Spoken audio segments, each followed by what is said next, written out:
আমি এই সিদ্ধান্ত লৈছিলো যে যোন বেংকত আমাৰ কৰ্মচাৰীসকলৰ স্যালাৰি একাউণ্ট থাকিব তাতে আমি বেংকক কম যে আমাক জিৰো প্ৰিমিয়াম ইন্স্যুৰেন্স কভাৰেজৰ সুবিধা দিব লাগে। লখিমপুৰ কেবিনেটৰ পিছত আমাৰ বিত্ত বিভাগে বেংকসমূহৰ লগত যোগাযোগ কৰিছিল আৰু যোৱা 1 জানুৱাৰী তাৰিখে এই বছৰৰ 1 জানুৱাৰী তাৰিখে আমি state bank of India, union bank of India, Punjab national bank, axis bank আৰু ইণ্ডিয়ান বেংকৰ সৈতে আমি আনুষ্ঠানিকভাৱে চুক্তি এখন কৰিছিলোঁ, যাৰ আধাৰত যদি কোনোবা কৰ্মচাৰীৰ বিমান দুৰ্ঘটনাত মৃত্যু হয় তাৰ বাবে তেওঁলোকে পৰিয়ালে 2 কোটি টকাৰ বীমা লাভ কৰিব।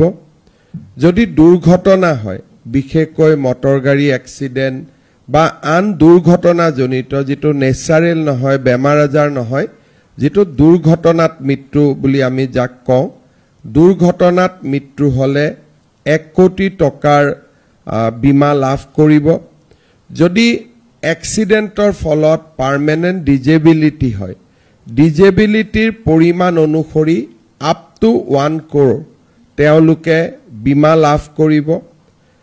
আৰু যদি আংশিক অক্ষমতা হয়, যেটো ডিজেবিলিটি পাৰ্মানেন্ট ডিজেবিলিটি কিন্তু আংশিক হয়, তেতিয়া 80 লাখ টকা পৰ্যন্ত।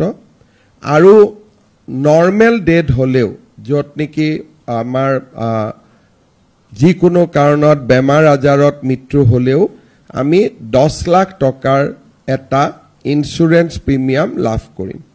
সাধাৰণতে আমি গ্ৰেচুইটি দিওঁ, এইটো গ্ৰেচুইটিৰ লগত এটা অতিৰিক্ত 10 লাখ টকা আমি বেমাৰ আজাৰ হৈ মৃত্যু হলেও আমি পাব পাৰিম।